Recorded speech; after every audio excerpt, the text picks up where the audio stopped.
우리 하나님 말씀 신약성경 베드로전서 2장 13절 말씀입니다. 예, 차이신 줄 알고 봉독 드리겠습니다. 베드로전서 2장 13절 말씀입니다. 인간의 모든 제도를 주를 위하여 순종하되 혹은 위에 있는 왕이나 혹은 그가 악행하는 자를 징벌하고 선행하는 자를 포상하기 위하여 보낸 총독에게 하라. 곧 선행으로 어리석은 사람의 무식한 말을 막으시는 것이라. 너희는 자유가 있으나 그 자유로 악을 가리는 데 쓰지 말고 오직 하나님의 종과 같이 하라. 무사람을 공경하며 형제를 사랑하며 하나님을 두려워하며 왕을 존대하라. 17절까지 우선 봉독드렸습니다. 우리는 지금 베드로전서에 개진되는 거룩한 생활을 촉구하시는 우리 살아계신 하나님, 우리 스스로 거룩한 생활을 자꾸 하라고 독촉하는 게 아니라 하나님의 능력으로 하나님의 위대한 복음을 우리에게 가르쳐 주시고 거룩한 생활을 할 수 있도록 우리에게 복음의 하늘의 복음, 신령한 진리를 우리에게 가르쳐 주시는 이 놀라운 복음의 메시지를 우리가 확인하고 있습니다. 베드로전서는 우리가 이미 서론에서 확인한 대로 얼마나 그 당대 고난과 박해 속에 살아가는 성도들에게 정말 흩어져 살아가는 그 고난받는 성도들에게 얼마나 놀라운 복음의 그 에너지로 그렇게 다가왔던 베드로전서의 말씀입니다. 오늘 본문 말씀은 이제 우리 지난 시간까지 확인했던 이제 베드로전서가 세 개 크게 단락에 나눠주는데, 첫째가 거룩한 생활의 요건에 대해서 우리 지난 시간까지 확인했고, 다시 말해 거룩한 생활을 하나님께서 행할 수 있도록 그런 모든 토대를, 기초를 하나님께서 만들어 주신다. 이게 우리 지난 시간까지 확인한 내용입니다. 이게 얼마나 중요한지 모릅니다. 오늘 본문 말씀은 이제 거룩한 생활의 구체적인 실제 모습입니다. 오늘부터 전개되는 거룩한 생활의 그 실제에 대해서 접근을 할 때 우리가 어떻게 이 본문을 접근하는 것이 정당하고 올바른 접근인가 하는 것은 너무도 중요한 거죠. 오늘 본문 말씀은 이제 사회생활이라든가 가정생활이라든가 구체적인 교회 생활이라든가 이런 생활에서 아름다운 복된 삶을 살아가는 것을 구체적이고 실제적으로 이렇게 권면하고 그런 말씀들을, 권면의 말씀들을 자세하게 아주 구체적으로 오늘 본문부터 그렇게 되어 있습니다. 오늘 본문은 인간의 모든 제도를 주를 위해서 순종하라 이렇게 나와 있다는 거죠. 또 무사람을 공경하고 형제를 사랑하라 이런 식의 구체적인 본문이 나와 있습니다. 자, 이 본문을 우리가 어떻게 이해해야 이게 진짜 복음적으로 이해하게 되는 것인가? 이 부분을 확실하게 선명하고 확실하게 갈라내는 것이 또 성경 진리의 말씀입니다. 이른바 도덕이라고 하는 거, 이게 얼핏 보면은 도덕적 규범으로 그렇게 보여집니다.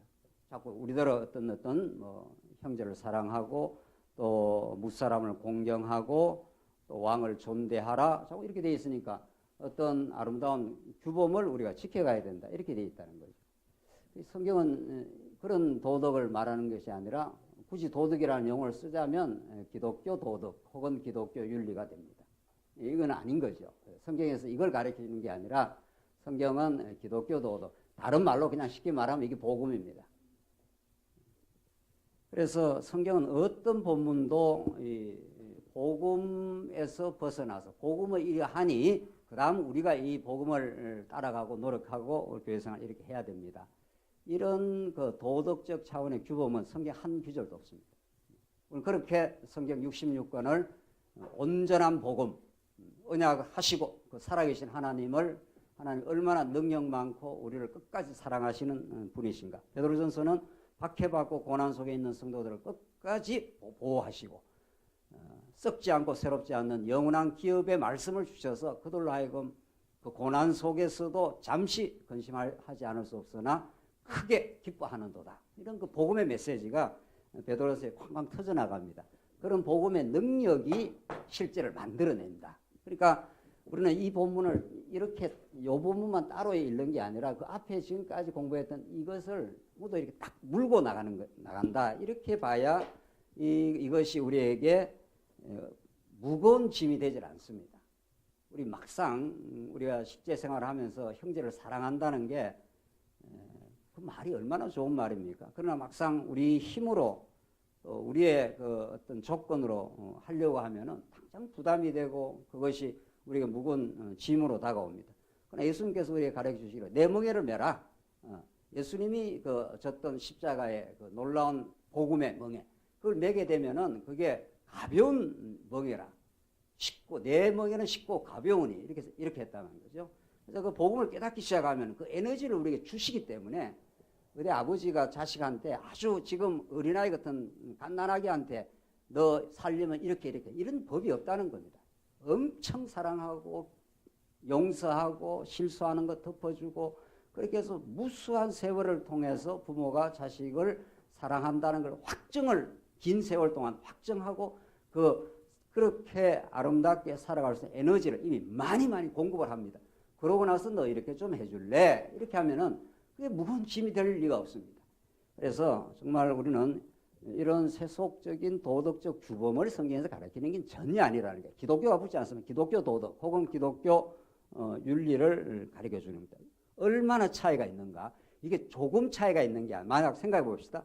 우리가 오늘 본문의 말씀을 내가 도덕으로 생각하면 지켰다 싶시다. 내가 형제를 정말 사심 없이 형제를 사랑한다든가 무사람을 공경한다든가 지키면 어떻게 되는 겁니까? 도덕이라는 건 내가 주체고 복음이라는 건 예수 그리스도가 주체입니다. 내가 만약에 그걸 지켰다고 생각하면 그것도 문제입니다. 내가 지켰다고 생각하면 그것이 나의 어떤 자랑이 될 거고 또 무슨 공로가 될 수가 있고 그렇게 되지 않아요. 못 지키면 또 어떻게 됩니까? 오늘 이 본문의 말씀은 전부 우선 표면적으로 보면 이렇게 하라 저렇게 하라는 말로 가득 차 있습니다. 부부간에 이렇게 하라 저렇게 하는 말로 계속 나옵니다. 아주 구체적인 실제이기 때문에. 그럼 지키면 어떻게 되는 겁니까? 전부 내가 했다는 말이 되는 거예요. 못 지키면 엄청난 자괴감에 빠지게 되고 자기 혐오에 빠지게 됩니다. 내가 이렇게 예수를 믿는 사람인데 내가 이렇게 목사까지 되었는데 형제를 사랑 못하고 자꾸 이렇게 어떤 미운 마음도 생기고 자꾸 이런 마음이 생기면 바로 우리는 그 자괴감이 시달립니다. 자책감이 시달리는 거죠. 내가 이 정도밖에 안 되나 뭐 이런. 그러니까 지켜도 문제 어떻게 해요? 못 지켜도 문제입니다. 이렇게 세상 도덕이라는 것이 율법주의라는 것, 다른 말로 말하면 율법주의라는 게 엄청난 부담과 무거움, 그것을 쏟지 마라. 성경은 이렇게 말한다는 거죠. 그런 말이 쏟지 마라는 거예요. 그래서 그거에 쏟으면 그때부터 어둠의 권세에 사로잡혀 들어간다는 거죠. 그래서 하나님께서는 우리를 그런 도덕적 규범을 주는 게 아니고 가벼운 멍에 하나님 우리를 얼마나 극진하게 사랑하신다는 것, 산 소망을 이미 주셨다는 것, 어떤 고난 속에서도 하나님이 우리에게 살게 하시는 이유가 있다는 것, 이런 그 복음의 메시지는 그걸 복음으로 받아서 오늘 이 본문이 지켜진다 하십시다. 그럼 어떻게 됩니까? 지켜주면 너무도 감사한 거고, 만약에 우리가 살아가다가 우리의 연약함이 드러나서 못 지킬 때가 또 있지 않습니까? 형제를 또 뭐 사랑 못할 때도 있다라든가, 심지어 부부간에도 뭐 좀 못할 때가 있지 않습니까? 그럼 어떻게 됩니까? 자괴감과 자책감이 빠지는 게 아닙니다. 복음 안에 있는 사람은. 어떻게 되죠? 그걸 이렇게 우리가 하게 되고 성도를 붙들어주고 섬기게 되면 너무도 행복하고 하나님께 감사의 내용이 되고, 못하게 됐을 때는 우리 자신을 돌아보고 우리 자신의 연약성을 깨닫는 그것도 좋은 겁니다. 그래서 이래도 좋고 어떻다는 거예요? 저래도 좋다는 겁니다. 복음은. 이 말을 깊이 이제 이해를 해야 되는데, 깨닫게 되었을 때, 지키게 되고 지켜지게 되었을 때도 너무도 감사합니다. 우리는 날 같은 인생을 거룩한 삶으로 인도해 가시는 그 하나님. 그래서 못 지켰을 때는 더욱 복음을 의지하게 되는 계기입니다. 그래서 하나님께서 다윗 같은 그 믿음의 용장도 때때마다 아주 절박하고 어려운 현실에 넣어가지고 못 지키게 됩니다. 다윗이 엄청 그 어려움을, 죄악을 범하지 않습니다. 그때도 깊은 깨달음의 시간이지 하나님이 모를 리가 없습니다. 하나님이 그걸 붙들어 버리면은 그건 절대로 범죄 안 합니다. 하나님 붙드시면. 하나님이 그렇게 하시는 이유가 있고, 우리의 연약성도 깨닫고, 그래서 더 복음을 의지하게 되고, 그러니까 이래 되나 저래 되나 복음 안에 있는 사람은 그런 말 있지 않습니까? 아브라함이 잘 하나 못하나 다 아브라함한테 이루어지는 일은 다 뭐라고요? 몽땅 복입니다. 그래서 복음이라는 게 그런 뜻이에요. 여러분과 저에게 이루어지는 게 복음 많은 게 하나도 없습니다. 복되지 않는 게 하나도 없습니다. 그렇게 이 본문을 읽어 나가야 이건 정말 하나님께서 우리에게 해주시는 일, 정말 복음적 삶, 가벼운 멍에 이렇게 우리가 전진할 수가 있습니다. 오늘 본문을 그런 토대 위에서 이제 보십시다. 13절 우리가 봉독드린 대로 13절부터 이제 25절, 13절부터 3장 22절이 전부 거룩한 생활의 실제인데 첫 번째 먼저 여기 나오죠. 여기부터 보십시다. 인간의 제도에 순복하라. 그렇게 순복하게 만들어 주시는데 이게 구체적인 삶의 아주 실제입니다. 이제는 기독교 우리 진리는 추상적이거나 이론적이거나 막연한 무슨 동경하는 이상향을 추구하는 이런 게 아닙니다. 영원한 복음이 있고 그것이 예수 그리스도 사건으로 실제화되어서 역사 가운데 나타나신 겁니다. 그 예수가 우리 안에 실제 역사를 하십니다. 오늘 우리 권사님 기도하신 대로 이제는 내가 죽었고 내 안에 그리스도의 영이 역사를 해서 내 안에서 실제화돼 갑니다. 그게 없으면 기독교는 막연한 종교, 추상적인 이론에 불과하다는 거예요. 이론이 아닌 거죠, 복음은. 그래서 오늘 본문은 그렇게 하나님이 어떻게 만들어 가시는가 하면은 이게 제도 나오고 인간의 제도, 이제 뭐 왕이라든가 뭐 사환이니까 뭐 주인이라든가 사회적인 제도, 정치 제도 속에 우리가 살게 합니다. 두 번째는 부부가 선하게 생활하니까 가정이라는 제도, 그다음에 성도로 선하게 살아가는 거, 구체적인 우리 지역교회에서 살아가는 거. 그래서 이걸 크게 정리를 하고 이제 본문 들어가십시다. 하나님은 온 우주 만물을 통치하고 그 하나님의 눈동자 속에 우리 신령한 교회가 들어있습니다. 이게 하나님의 자녀니까. 예수 그리스도를 보내어서 하나님은 우주 가운데 하나님의 자기 백성 교회에 딱 그걸 하나님 한 번도 떠나간 적도 없습니다. 그게 우리 하나님과 우리 교회의 관계입니다. 언약 관계로 하나님이 딱 묶어놨습니다. 이런 성도를 이 세상 가운데 살게 하십니다. 이게 지금 첫 번째가 인간의 제도 중에 뭐 사회적인 제도 이런 거 아니에요? 사회, 뭐 왕이라든가 지금은 뭐 대통령이라든가 그런 속에 우리를 던져놨습니다. 중국 같은 데는 공산 치하 속에 딱 던져놓은 겁니다.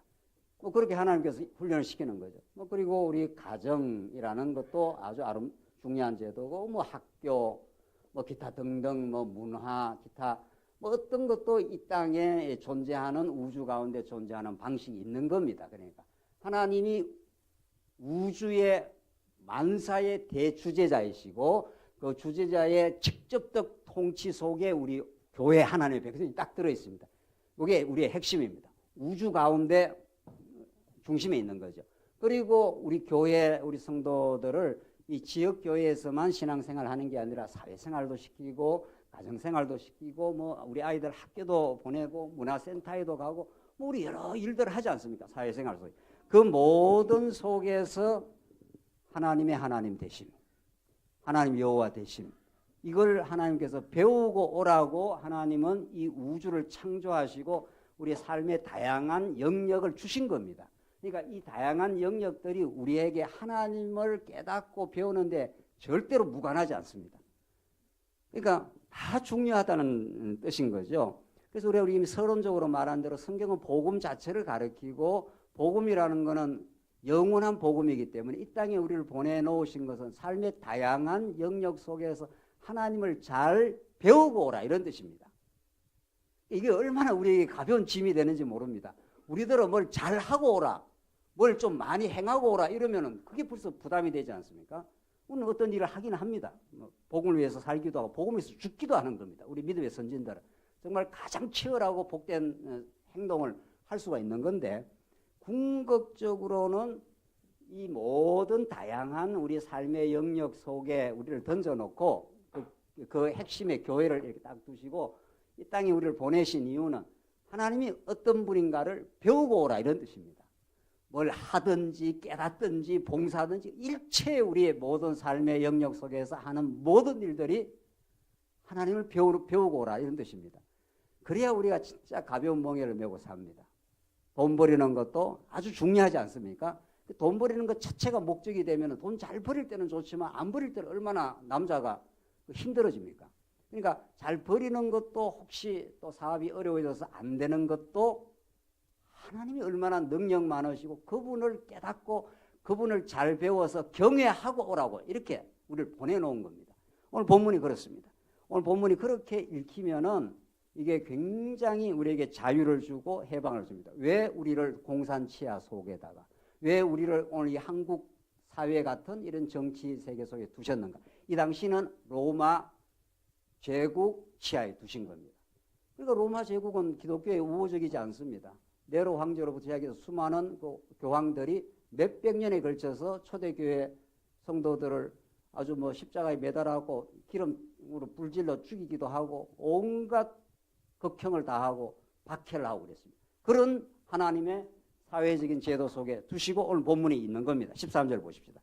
인간의 모든 제도를 주를 위하여 순종하되. 이거 정말 잘 이해가 됩니까? 예, 악한 제도입니다. 그 당시 로마 제국 같은 경우는 우리가 이렇게 볼 때, 근데 하나님이 그것도 세우시고 주를 위하여 순종을 하라는 겁니다. 로마 지하에서 세금 내라면 세금 내라는 겁니다. 로마 제국에서 하라는 거 그대로 순종하고 따라가는 그 이유가 있다는 거죠. 주를 위하여 이렇게 돼요. 이게 이제 핵심인 거죠. 로마 제국이 있다 칩시다. 로마 제국이 여기 있습니다. 로마 제국 속에다가 초대교회 당시에 육신을 이렇게 두신 겁니다. 로마 제국 속에다가. 그런데 로마 제국만 있으면은 저항을 하든지 뭐 어떻게 해야 될 거 아닙니까? 그런데 하나님께서 교회의 성도들을 로마 제국 치하에 이렇게 두셔가지고 주의 영광을 배우고 오라고 로마 제국을 주신 겁니다. 그게 로마서에서는 너무도 잘 나와 있는 게 조금 더 읽고 하십시다. 주를 위하여 순종하되 혹은 위에 있는 왕이나 혹은 그가 악행하는 자들을 징벌하고 선행하는 자를 포상하기 위하여 낸 총독에게 하라. 그 총독이라는 게 현상적으로 악행하는 자를 징벌하고 선행하는 자에 포상하는 그런 그 사회적인 제도가 있다는 겁니다. 그런 총독이고 그런 왕이 있으면 그 앞에 순종을 하라는 거예요. 왜 그렇게 하는가 하면 15절 곧 선행으로 어리석은 사람의 무식한 말을 막으시려는 것이라. 그렇게 잘 하라는 그대로 순종을 함으로 이제 어리석은 사람들이 복음이 아니야. 예수 진짜 부활한 게 아니야. 예수 믿는 게 진짜 진리가 아니야. 그 당시 계속 그렇게 그 어리석은 사람들의 무식한 말이 있었는데 그냥 하라는 대로 순종의 삶. 아주 무모하고 바보 같은 사람처럼 보이지만은 그렇게 로마 제국 치하에서 순종을 해 가라. 누구를 위하여? 주를 위하여. 이런 그 대명제가 있습니다. 이게 우리 주님이니까. 그러니까 이 주님께서 하나님께서 우리 교회 성도를 하여금 로마 제국 치하에 이렇게 두시고 지금 하나님을 가르쳐 주기 위해서 지금 하기 때문에 순종하라는 거지. 이런 대전제가 없이 그냥 로마 제국 치하에서 순종하라. 이런 말은 절대로 아닌 거죠. 그래서 로마서에서 그 성경이 바로에게 이르시되 그러지 않습니까? 로마서 그 표현에 내가 이를 위하여 너를 세웠나니 곧 너로 말미암아 내 능력을 보이고 내 이름이 온 땅에 전파되게 하려 하려고 하나님께서 애굽의 바로 권세 같은 그 폭압적인 권세로 두셨다는 겁니다. 그러니까 이스라엘 백성은 그 아래에서 종로로 다며 살아갈 수밖에 없고 엄청난 박해와 고난을 그 신음 소리가 하늘에 상달할 정도로 그렇게 닿지 않습니까? 우리가 생각하면 그런 이스라엘 백성들을 괴롭히고 그들을 끝까지 내놓지 아니하고 그런 권세는 없어야 될 것 같단 말이죠. 그런 권세가. 그런데 우리가 하나님의 위대한 우주적인 통치, 그가 로마 제국 혹은 바로 권세를 두셔서 이스라엘 백성들을 종살이하게 한 것은 너를 세운 이유가 지금 로마서 9장에서 하는 말이에요. 너로 말미암아 내 능력을 보이고 주의 영광과 그의 능력을 깨닫게 하려면 로마 제국 같은 게 필요하다는 겁니다. 이런 도구들이. 계시 드라마로 말하면 이런 주연들이 주연이 아니죠. 주연이 아니고 뭐예요? 조연이 필요하다는 겁니다. 빛나는 조연이라는 게 있잖아요. 이 조연을 잘해야 이 주연 배우의 그 역할이 확 빛난다는 겁니다. 아무리 뭐 주연 배우가 혼자 나와서 무슨 주연 그런 드라마가 있습니까? 그런 영화가 말이죠. 주연이 그 드라마의 그 목적에 그 주연을 통해서 그 드라마 작가가 어떤 목적을 이루어 가려면은 그 주변에 악당도 있어야 되고 별 희한한 인간들도 다 있어가지고 그 주연을 굉장히 힘들게도 하고 이렇게 하는 게 있다는 겁니다. 드라마 한 편을 봐도 그런데 이게 하나님의 우주적인 드라마가 지금 역사 가운데 진행되는데 이스라엘 백성들을 그렇게 400년 종살이하고 고난받게 하고 억압하고 이렇게 했던 로마 제국 혹은 구약으로 말하면 애굽의 바로 권세 그게 있으니까 하나님께서 그거 절대로 못 나옵니다. 이스라엘 백성의 힘으로는 10번 나오려 해도 못 나오지 않습니까? 그때 이제 해방을 6월절 어린 양의 피값을 통해서만 해방되지 않습니까? 그리고 이스라엘 백성들 와 찬송이 터져나가는 거죠. 하나님께서 6월절 어린 양을 통해서 예수 그리스도를 통해서 우리가 이 구속을 얻었다고 찬양을 만들게 하나님의 능력이 그렇게 드러나니까 바로가 대단한 능력을 갖고 있는 줄 알았는데 바로를 홍해바다에서 물매장시키신 우리 하나님 이렇게 된 거죠. 하나님 능력이 워낙 많은데 이런 바로라고 하는 조연급 배우가 등장을 안 하면 이 하나님 능력을 깨달을 수가 없다는 거죠. 그래서 하나님은 초대교회도 초대교회 성도들이 고난과 억압을 받았지만 그 로마 제국의 탄압이 초대교회를 순수하게 만든 거죠. 이 초대교회 성도들에게 유익이 된 거란 말이죠. 탄압과 어려움들이 그런 것이 주님이 하시는 일이고 주의 영광을 배우기 위하여 하나님이 로마 제국을 세웠다고 믿기 때문에 그렇게 순종할 수 있는 거죠. 무조건 순종을 하는 게 아니고 바보라서 순종하는 게 아니고 지혜로운 바보가 된 거죠. 정말 우리 예수 믿는 사람은 그렇게 하나님께 만드시는 거죠. 얼마나 중요한 그 포인트인지 모릅니다. 그래서 우리 삶 속에 어떤 일이 자꾸 이렇게 발생을 할 때 하나님과의 영적 교통이 끊어지면 그 현상만 보이게 될 거고 하나님과의 영적 교통, 그 하나님과의 관계, 하나님이 이렇게 하시는 그 이유 이런 것들을 우리가 자꾸 생각을 하게 되면은 어떤 것에서도 우리가 하나님의 뜻에 순복하는 사실은 순복이라는 게 바보가 하는 일이 아니라 가장 담대하고 그걸 통해서 하나님을 의지해 나가는 참 신앙이 그렇게 만들어질 수 있는 거죠. 16절 너희는 자유가 있으나 그 자유로 악을 가리는 데 쓰지 말고 오직 하나님의 종과 같이 하라. 이 자유와 종의 관계 나오지 않습니까? 여기서 자유하는 것은 육신의 소욕 혹은 죄악의 권세 혹은 우리 과거의 탐욕 이런 걸로부터 하나님이 자유하게 한 거죠. 이스라엘 백성으로 말하면 애굽 400년의 종살이에서 자유하게 했기 때문에 이제는 애굽 종살이의 삶을 반복하는 게 아니라 하나님의 영광을 위하여 가나안 땅을 향하여 이 전진하는 자유가 생긴 거죠. 그걸 하나님의 종과 같이 하라 이런 뜻입니다. 우리는 그러니까 하나님에게로부터 벗어나면 우리 존재가 하나님과 사단의 관계니까 전에는 사단에게 종살이 하도록 하나님께 맡겨놓았다가 이제는 우리가 이렇게 빗검진 우리가 이렇게 벗어나지 않습니까? 이게 벗어나면은 내 마음대로 사는 게 자유가 아니라 하나님께 종이 되는 자유. 전에는 사단의 직접적인 종이 되는 죄의 종.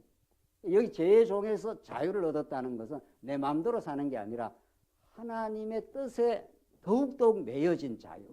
우리가 가정이라는 거, 교회라는 게 이게 사랑의 공동체인데 우리는 교회에 오는 것을 어디 억지로 매여서 온다 이렇게 생각하는 사람이 없잖아요.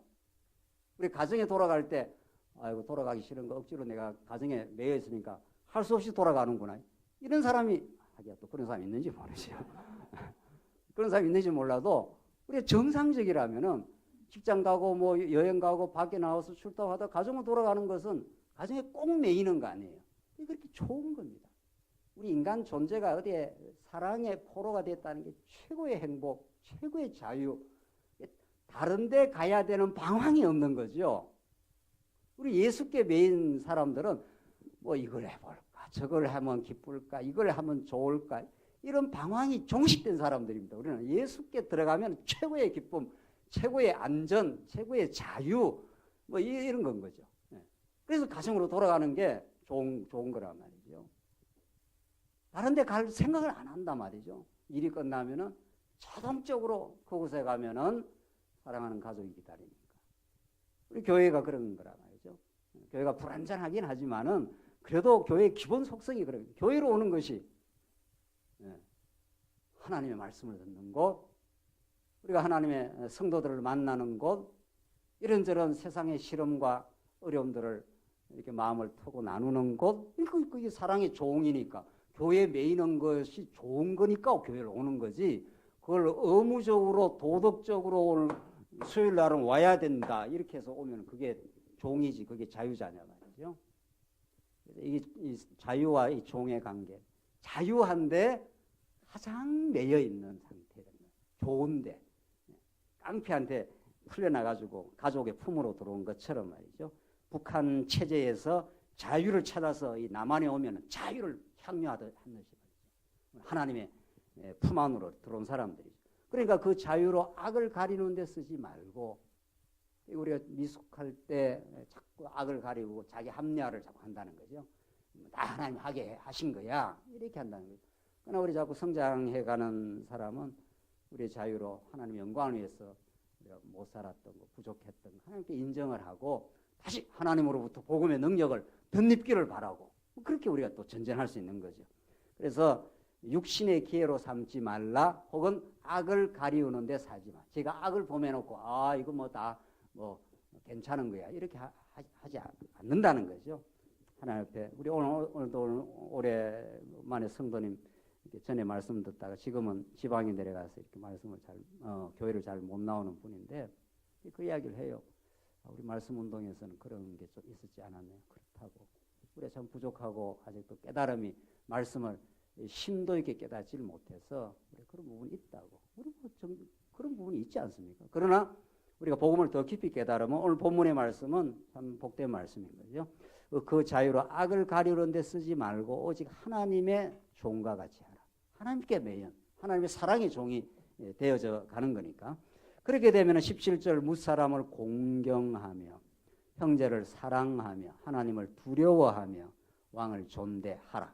존대하라 하신 그 하나님께서 정말 그렇게 자꾸 마음에 그 산 소망을 참으로 가지게 되었으므로, 그렇죠?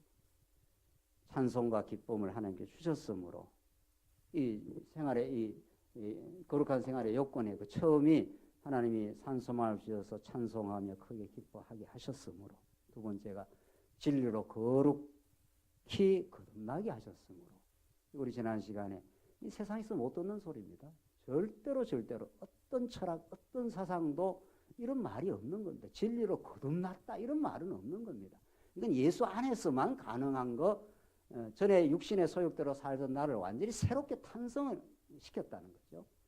그리고 세 번째가 신령한 나라로 이렇게 세워져서 점점 우리 조각목 같은 우리들에게 황금을 덮여서 거룩한 하나님을 모시는 그런 자로 세워줬으므로, 이런 말이죠. 그런 하늘의 평강과 기쁨이 있기 때문에 그럼 우리 사람을 함부로 안 대하겠죠.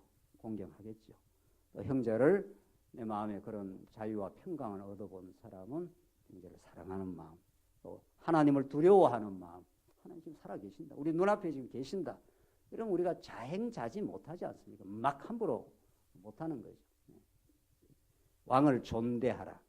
하나님이 세운 왕이시기 때문에 저 왕이 겉으로 볼 때는 이런저런 문제가 있어 보여도 저 왕을 통해서 하나님의 뜻을 지금 이루고 계신다. 그렇게 신령한 깨달음을 얻어가는 거니까 그렇게 하나님께서 이제 만들어 가신다는 겁니다. 18절을 봅시다. 18절로 21절은 이게 이제 구체적인 사회생활인데, 사환들은 주인들에게 순복하고 고난을 받으면서 인내하게 그렇게 만들어 간다는 겁니다. 보십시다. 18절. 사환들아 범사에 두려워함으로 주인들에게 순종하되 선하고 관용하는 자들에게만 아니라 또한 까다로운 자들에게도 그리하라.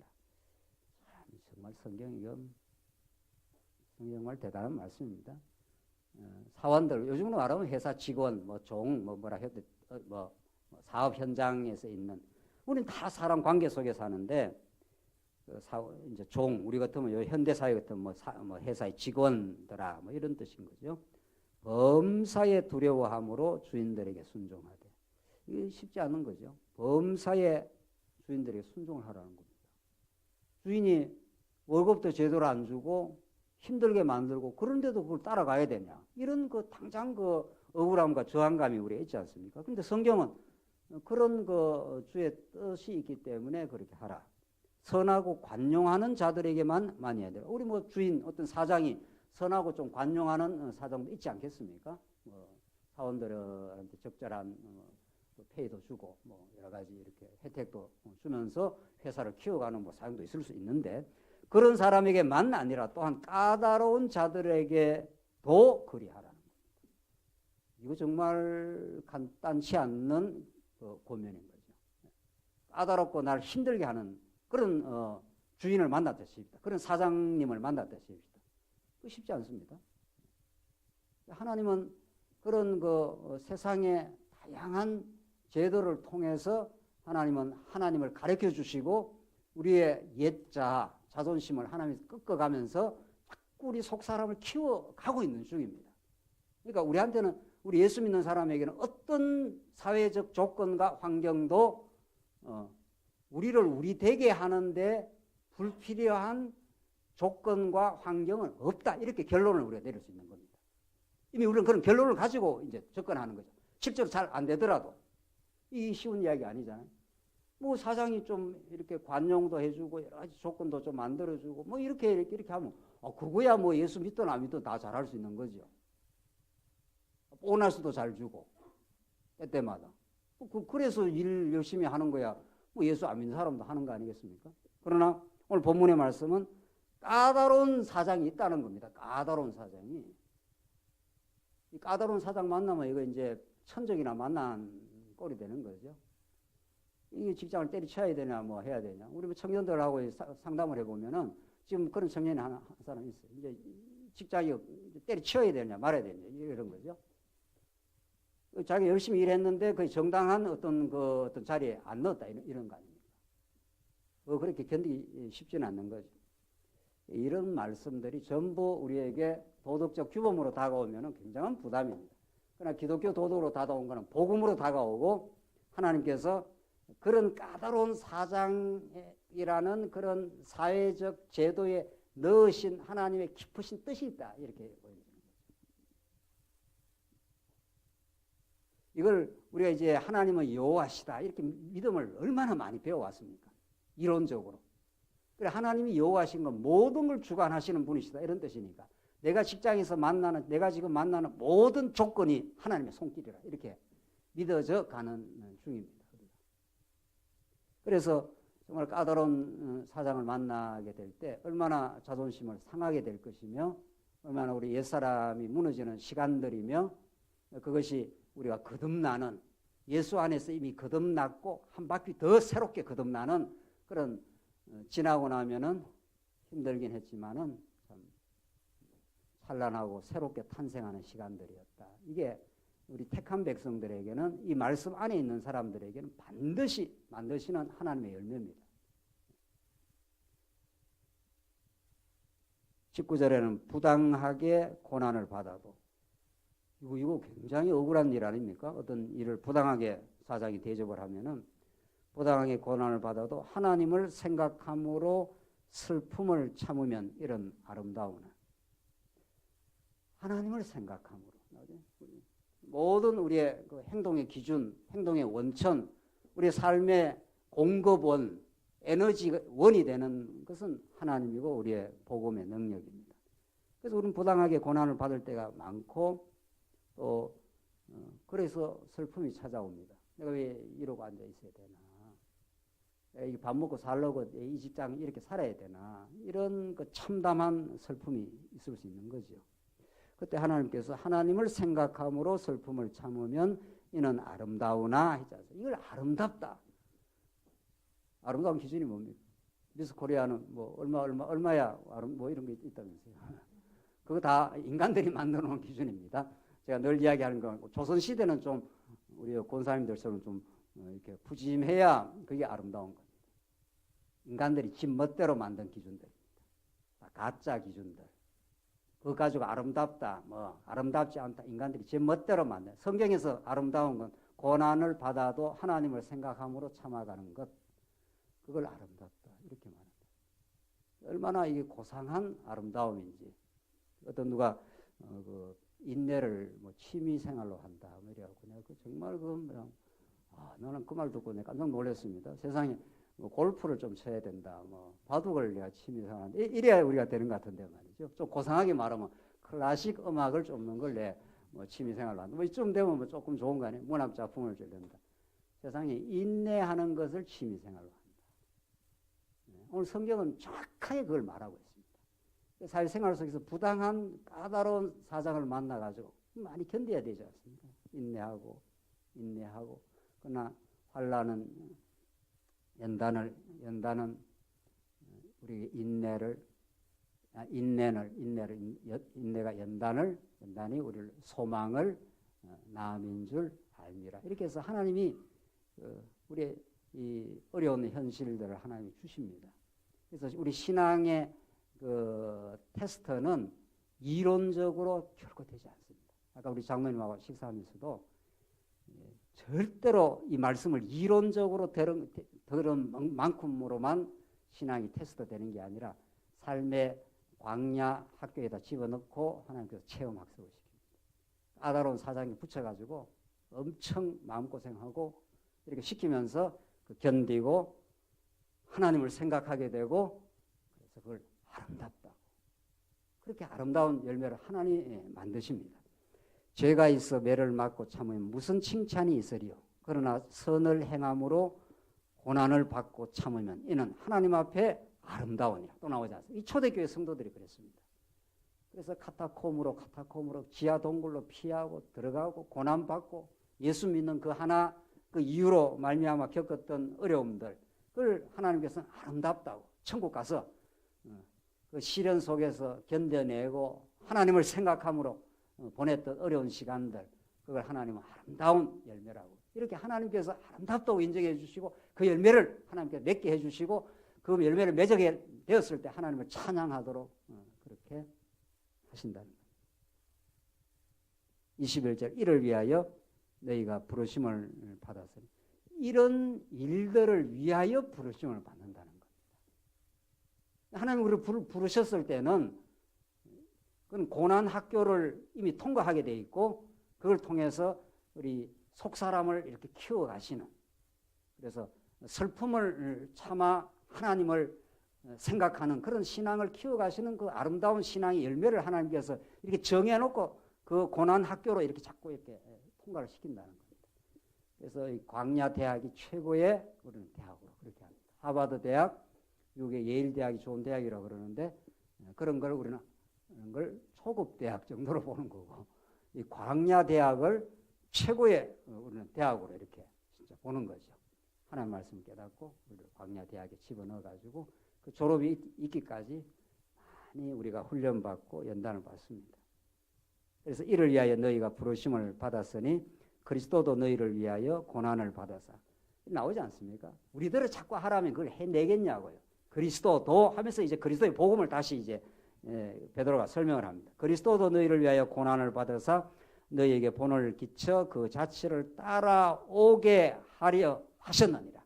이 앞에서도 복음의 능력을 가르쳐줘서 실제를 끌어가고 구체적인 실제 내용 속에서도 또 다시 앞뒤로 이렇게 복음을 다시 못 받고 있습니다. 그리스도가 그렇게 하셨다는 겁니다. 우리야 뭐 고난받아도 1000번이든 10,000번이든 우리가 지옥도 가도 다함이 없는 우리가 말할 수 없는 죄인들이지만 예수님이 왜 고난을 받아야 되냐. 예수는 하나님의 아들이시고 그런 죄가 없는 분이시고 그런데 예수가 우리를 위해서 인간들한테 침뱉음을 당하시고 여러분한테 누가 이렇게 길거리 가다가 아무 문제가 없는데 침뱉음을 하면 그거 견디내겠습니까? 못 견딥니다. 우리 인간은. 근데 예수님은 그 모든 수욕을 다 당했다 그러지 않습니까? 예수님은 아무 죄가 없는 분입니다.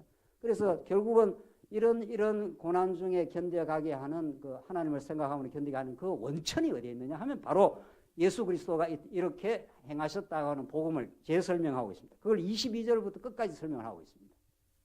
그러니까 결코 이 베드로 사도의 그 사랑의 권면은 우리들한테 무거운 짐을 지워주는 도덕적 명령이 아니라 우리가 알고 할 수 있도록 만들어 가시는 그리스도 사건을 앞뒤로 못 박아가면서 지금 하나님께서 만들어 주신다는 거예요. 22절 보시죠. 결론을 짓겠는데 그는 죄를 범하지 아니하시고 그 입에 거짓도 없으시며 욕을 당하시되 맞대어 욕하지 아니하시고. 우리는 욕을 한번 먹으면 그 배로 되갚고 싶지 않습니까? 그 인간의 그 자존심입니다. 고난을 당하시되 위협하지 아니하시며 오직 공의로 심판하시는 이에게 부탁하시며. 하나님께 전적으로 순종하고 의지했던 예수 그리스도입니다. 하나님이 우리를 신원해 주신다. 그래서 예수님 다시 오시면 우리의 억울하고 어려웠던 죄 때문에 받았던 그 고난들을 예수님이 다 원한을 풀어주신다. 그게 하나님이 신원해 주시는 하나님, 이런 뜻입니다. 그래서 우리의 모든 눈물들을 다 닦아주시는 분, 우리 종말론적 소망이 있기 때문에 우리가 이 고난의 삶 속에서도 우리가 견뎌가고 하나님을 바라볼 수 있는 거죠. 그래서 24절 친히 나무에 달려 그 몸으로 우리 죄를 담당하셨으니. 지금 예수 그리스도의 대속의 그 죽으심을 아주 자세하게 베드로가 지금 설명하고 있습니다. 이렇게 예수님은 고난당하시고 매맞으시고 위협당하시되 위협하지 아니하시고 그렇게 나오지 않습니까? 그 몸으로 우리 죄를 담당하셨으니 이는 우리로 죄에 대하여 죽고 의에 대하여 살게 하려 하십니다. 그래서 예수님 십자가에 죽으심으로 우리가 이 죄 가운데 사는데 이 죄에 대해서는 우리가 죽고 의에 대해서 부활의 몸을 입어갖고 의에 대해서 살도록 그렇게 하나님께서 만들어 주신다, 이런 뜻입니다. 그러니까 그리스도의 구속의 은총에 감격하는 사람이라야 자기도 모르게 그렇게 살아간다는 겁니다. 내가 이렇게 하려고 이미 작정하고 계획하면 안 된다는 거 아닙니까? 그리스도의 우리는 지체가 되었고 그분이 행하신 그 언약적 사랑, 그 언약적 사랑을 십자가에서 온전하게 성취하시고 부활로 우리를 의롭다 하신 하나님, 그분 때문에 우리가 죄에 대해서는 죽고 이제 죄를 자꾸 반복하거나 그걸 사랑하거나 그 탐욕을 우리가 실현하려고 하는 삶에서 죽어버렸다는 거예요. 그리고 의에 대해서, 부활의 생명에 대해서 하나님을 사랑하고 하나님으로 감사하고 내 모든 삶이 하나님의 은혜의 손길 속에 있다고 믿고, 이런 거 말이죠. 그래서 교회는 이 세상에 정말 진정한 소망이요 희망입니다. 세상 이런 능력을 얻을 수가 없습니다. 그래서 교회가 정말 세상의 빛이라는 것이 세상에 가서 뭘 제도를 개혁해서 빛이 아니라 그 존재 자체가 빛입니다. 감사하는 인생. 이웃에게 부당하게 겪었는데도 하나님을 생각함으로 슬픔을 참아가는 그런 아름다운 믿음의 성화. 인내를 취미생활로 이렇게 고급하게 받아들이는 삶이 만약 우리 있다면은 그건 너무도 찬란하고 존귀한 하나님의 선물입니다. 이걸 하나님께서 결코 그렇게 할 수 없는 우리의 타락했던 죄인이 하나님의 능력과 그 놀라운 영원한 복음의 능력으로 자기도 모르게 물씬 나오기 시작하는 거죠. 우리 교회 봉사를 할 때도 그런 거죠. 그냥 하나님의 은혜에 감격하다 보니까 교회 봉사가 너무도 행복할 뿐입니다. 하나님이 이 봉사를 할 수 있어서 너무도 행복했습니다. 그래서 우리가 더 봉사할 수 있을 수만 있다면 우리는 그렇게 하겠습니다. 이렇게 하나님께서 우리를 인도해 가신다면은 더 이상 이 땅에 세상에 기웃거리지 않아도 우리 존재 자체로 빛나고 행복합니다. 왜냐하면 우리 지난 시간에 우리의 정체성을 밝혀줬습니다. 우리는 부패하고 타락했던 죄인이지만은 하나님이 우리 죄를 기억하지 않는다 그랬습니다. 우리는 하나님의 은혜를 깨닫기 위해서 죄를 돌아볼 뿐이지 하나님 기억 안 합니다. 절대로 기억 안 합니다. 히브리서에 너희 죄를 내가 기억하지 않겠다고, 왕같은 제사장이라고, 세상에 어떤 그 백작, 어떤 귀족보다 더욱 존귀한 이름을 붙여줘 버렸습니다. 세상에서 우리가 실패하고 우리가 죄 때문에 때로는 진흙탕을 뒹굴어도 하나님 그 죄를 기억하고 밝히고 따지고 정죄하는 분이 아니라 너는 내 사랑하는 자녀라고, 왕같은 제사장이라고, 최고의 존재가 되었다고, 이제 세상 기후도 안 그래도 괜찮다고, 때로는 실패해도 하나님의 자녀라고, 이렇게 하나님께서 우리에게 다가오시고 용서하시고, 오늘 본문이 그렇게 말합니다. 의에 대하여 살게 하려 하심이라. 그가 채찍에 맞음으로 너희가 나음을 얻었나니. 이게 이사야 53장의 그 유명한 고난의 종에 대한 고백들 아닙니까? 예수님 채찍 엄청 맞았습니다. 그 로마 채찍은 아주 날카로운 그 채찍이라는 거 아닙니까? 그걸 예수님이 왜 맞고 왜 피를 왜 흘려야 됩니까? 그게 우리의 그 죄 때문에 상처 때문에 괴로워하고 몸부림치던 우리 모든 것들을 새롭게 하고 치유하고 나음을 주시려고 예수 믿는다는 건 완벽한 치유입니다. 그러니까 어떤 심리학적 상담학적 치유도 예수 믿는 치유에 우리는 비교할 수가 없습니다. 우리는 어떤 걸 겪었어도 과거에 뭐 어떤 문제를 겪었어도 하나님 앞에 설 때 우리를 온전하다, 완벽한 하나님의 자녀라고 그렇게 우리를 인정해 주십니다. 너희가 전에는 양과 같이 길을 잃었더니 이제는 너희 영혼의 목자와 감독 되신 이에게 돌아왔느니라. 우리는 그렇게 예수님의 목자 되신 예수님 품 안으로 돌아온 인생들이고 우리의 살아가면서 더러더러 우리가 좀 실수하는 것들은 우리의 연약함, 우리의 어리석었던 우리의 존재를 한번 자각시키는 하나님의 과정일 뿐입니다. 그래야 우리가 더 지혜로우신 예수를 의지하게 되는 그 과정일 뿐이지 그것 때문에 막 괴로워하고 그것 때문에 힘들어하라고 하나님 그렇게 하지 않습니다. 복음 안에 있다면은. 그래서 우리는 오늘 본문 말씀이 실제화됩니다. 부당하게 고난을 받을 때 하나님을 생각하고 그리스도의 고난을 생각하면 우리는 하나님 앞에 다시 전진할 수 있고 하나님이 그렇게 만들어 주십니다. 그 놀랍고 위대한 신앙을 통해서 세상 어떤 것보다도 복음이 더 귀중하고 복음에 근거한 신앙은 우리의 찬란한 보석보다 더 귀합니다. 그런 보석을 우리가 가지고 있는, 보배를 가지고 있는 우리 성도들입니다. 넉넉하고 승리하시기 바랍니다. 기도하십시다.